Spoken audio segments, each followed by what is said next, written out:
In the world of sales, what is one of the greatest forms of sales sabotage that you can create after your sale is made, and what can you do about it? This is an important question. I'm Scott Bell.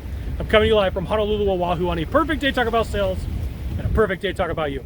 And I want to talk to you about running towards problems instead of running away from them. And when I was a sales manager and when I was in sales full time, one of the biggest problems that I would see salespeople face is they would sell a product, they would sell a service, they would sell a widget or a gizmo, and then there would be a problem. And the salesperson made all these promises. Here's what I'm going to do. If there's a problem, here's how I'm going to take care of you. And then there was a problem, and then there was a huge disparity for the buyer.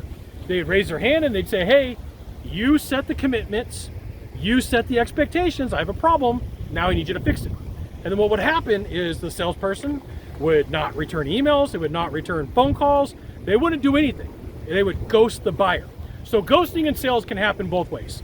You could be ghosted by a buyer or client, or they could be ghosted by you. And there's nothing more frustrating than making a purchase and have a whole bunch of promises made. Here's what's gonna happen, here's what to expect, here's what we're gonna do, here's how you're gonna be treated, only to find out that it was just a bunch of fluff so that a product, service, widget, or gizmo could get sold and somebody could get paid, right? If this is you and you do it on a consistent basis, I'm just gonna say it. You're a scumbag salesperson. You don't belong in sales. I don't care how good you are, right? Because here's what happens. If you think that it's your job to walk away from a problem, you're not really a salesperson. You're an order taker, and you create problems for the industry. Now, if you're the good type of salesperson who looks around and goes, how come you're not making your phone call? How come you're not emailing the person? How come you're not texting them? How come you're not going on site? Because here's the next thing that happens.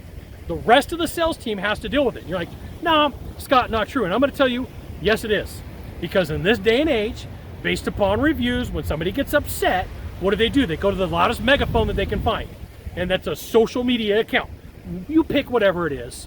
Or they write a big, long, nasty sales letter. There are some salespeople out there that should not be in sales. There are some salespeople out there that create tons of problems for you.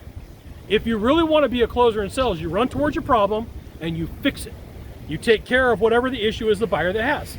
They say that something's not working, get it taken care of. They need something fixed, get some warranty work done. But the worst thing for you to do as a salesperson is to talk to a buyer, tell them it's going to be fixed, tell them you're going to get back to them, and then never call them again. So what happens is that breeds distrust. Got an airplane flying right over the top of me right now. What that does is that, wait a second, we're good there. What that does is it creates a ton of problems for you, it creates a ton of problems for the team, it creates a ton of problems for the industry. And I guarantee you, there has been a time, if you've been in sales long enough, that you're just about to put pen to paper, you're about to get the deal done, and somebody goes, I gotta ask you a question. And you're like, yeah, what's the question? What can I help you with? And they're like, gotcha, I've got this review that somebody wrote, and they said that you don't take care of your clients. I really want to do business with you, but how do I know that I'm gonna get taken care of? Oh, that wasn't me. Yeah, but it's your company and you guys all do the same stuff. Like to a buyer, you all do the same stuff, right? So then they're like, I don't know if I really want to do business with you. I really don't know if I really want this to move forward. We've got to really think about this. And then you have to sell your butt off. Most salespeople are going to discount or price match to close that deal.